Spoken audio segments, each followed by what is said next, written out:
ಅಬ್ದುಲ್ ಕಲಾಂ ಅವರು ನನಗೆ ಒಂದು ಪುಸ್ತಕ ಕೊಟ್ಟಿದ್ರು, ಮೈ ಜರ್ನಿ ಅಂತ, ನನ್ನ ಪಯಣ ಅಂತ ಅದರ ಹೆಸರು.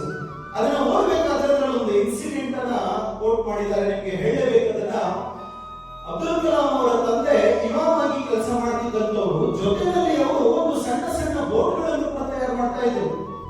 ಸಾಲ ಮಾಡಿ 5 ತಿಂಗಳ ಪರಿಶ್ರಮದಿಂದ ಒಂದು ಬ್ಯೂಟಿಫುಲ್ ಬೋಟ್ ಅನ್ನ ಮರದ ಹಲಗೆಗಳಲ್ಲಿ ತಯಾರು ಮಾಡ್ತಾರೆ.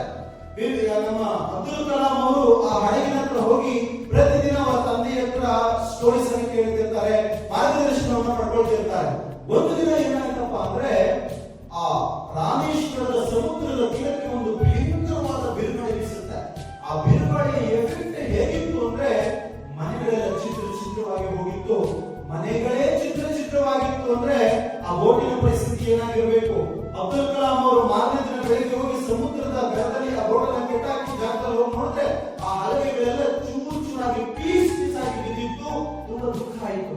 ಅವ್ರ ತಂದೆ ಬರ್ತಾರೆ, ತಂದೆ ಕಣ್ಣಲ್ಲಿ ನೀರು ಹಾಕ್ತಾರೆ ಅಂತ ಅಂದ್ಕೊಂಡ್ರು. ತಂದೆ ಅಡ್ಡಿಲ್ಲ ಕಣ್ರಿ, ಸೈಲೆಂಟ್ ಆಗಿ ಕೂತ್ಕೊಂಡ್ರು. ಒಂದು ಸ್ವಲ್ಪ ಹೊತ್ತು ಕೂತ್ಕೊಂಡು ಮತ್ತೆ ಮೇಲೆದ್ದು ಹೋಗಿ ಮತ್ತೆ ಸಾಲ ಮಾಡಿ ಹಲಗೆಯಿಂದ ತಂದು ಮತ್ತೆ ಒಂದು 6 ತಿಂಗಳ ಕಾಲ ಪರಿಶ್ರಮ ಪಟ್ಟು ಒಂದು ಹೊಸ ಬೋಟನ್ನು ತಯಾರು ಮಾಡ್ತಾರೆ. ಆಗ ಕಲಾಂ ಕೇಳ್ತಾರೆ, ಅಪ್ಪ, ಆ ಬೋಟ್ ನೀವು ತುಂಬಾ ಪ್ರೀತಿಯಿಂದ ಕಟ್ಟಿದ್ದಲ್ಲ, ಅದು ಚಂಡಮಾರುತಕ್ಕೆ ಸಿಕ್ಕಿ ಬಿರುಗಾಳಿಗೆ ಸಿಕ್ಕಿ ಪೀಸ್ ಆದಾಗ ನಿಮಗೆ ಬೇಜಾರಾಗಲಿಲ್ಲ? ನನಗಂತೂ ಕಣ್ಣಲ್ಲಿ ನೀರು ಬಂತು ಅಂದಾಗ ಅಬ್ದುಲ್ ಕಲಾಂಗೆ ಅವರ ತಂದೆ ಹೇಳಿದ ಮಾತೇನು ಗೊತ್ತಾ? ಕಲಾಂ, ಲೈಫ್ ಅನ್ನೋದು ಓಷನ್ ಇದ್ದ ಹಾಗೆ, ನಾವು ಒಂದು ಸಣ್ಣ ಬೋಟ್ ಇದ್ದ ಹಾಗೆ.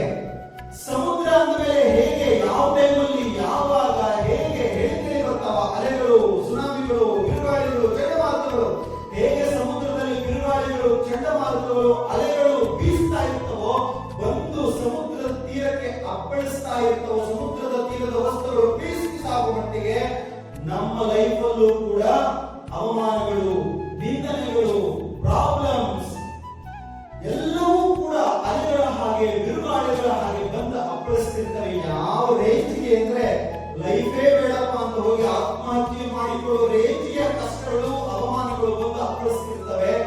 ಆದರೆ ಆ ಎಲ್ಲವನ್ನ ಸಮರ್ಥವಾಗಿ ಎದುರಿಸಿ ಯಾರ ಮೇಲೆ ನಿಂತ್ಕೊಳ್ತಾನೋ ಅವನೇ ಜಗತ್ತಿನಲ್ಲಿ ಅತ್ಯಂತ ಶ್ರೇಷ್ಠ ಸಾಧಕ, ಅವನೇ ಜಗತ್ತನ್ನ ರೂಢ ಮಾಡತಕ್ಕಂತ ವ್ಯಕ್ತಿ. ನೀನು ಅಂತವನಾಗಬೇಕು ಅಂತ ಆಶೀರ್ವಾದ ಮಾಡ್ತಾರೆ.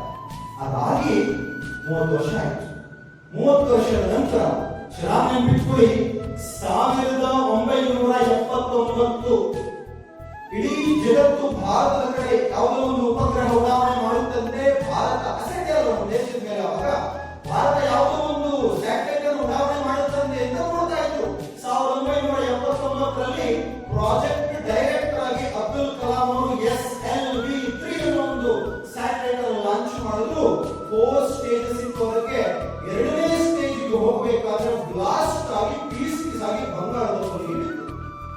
ಇಡೀ ಜಗತ್ತು ಬ್ಲೇಮ್ ಮಾಡಿತು, ಭಾರತೀಯರಿಗೆ ಒಂದು ಸ್ಯಾಟಲೈಟ್ ಲಾಂಚ್ ಮಾಡೋದು ಕೂಡ ಬರಲ್ವಾ, ಇಷ್ಟೊಂದು ಕಟ್ಟಡ ಅಂತ. ಅದಕ್ಕೆ ಭಾಗವಹಿಸಿದ ಎಲ್ಲ ಸೈಂಟಿಸ್ಟ್ಗಳು ಕೂಡ ಕಣ್ಣಲ್ಲಿ ನೀರಾಗ್ತಾ ಇದ್ದಾರೆ. ಅಬ್ದುಲ್ ಕಲಾಂ ಕಣ್ಣಲ್ಲಿ ನೀರಾಗಲಿಲ್ಲ. ಸೈಲೆಂಟ್ ಆಗಿ ಕೂತ್ಕೊಂಡು ಯೋಚನೆ ಮಾಡಿದ್ರು. ಏನು ಯೋಚನೆ ಮಾಡಿದ್ರು ಗೊತ್ತಾ? ವಾಟ್ ನೆಕ್ಸ್ಟ್, ಆಗಿದ್ರ ಬಗ್ಗೆ ಅಲ್ಲ, ಇನ್ನೇನ್ ಆಗ್ಬೇಕು ಅನ್ನೋದ್ರ ಬಗ್ಗೆ. ಆಗ ಅವರಿಗೆ 30 ವರ್ಷದ ಹಿಂದೆ ಅವ್ರ ತಂದೆ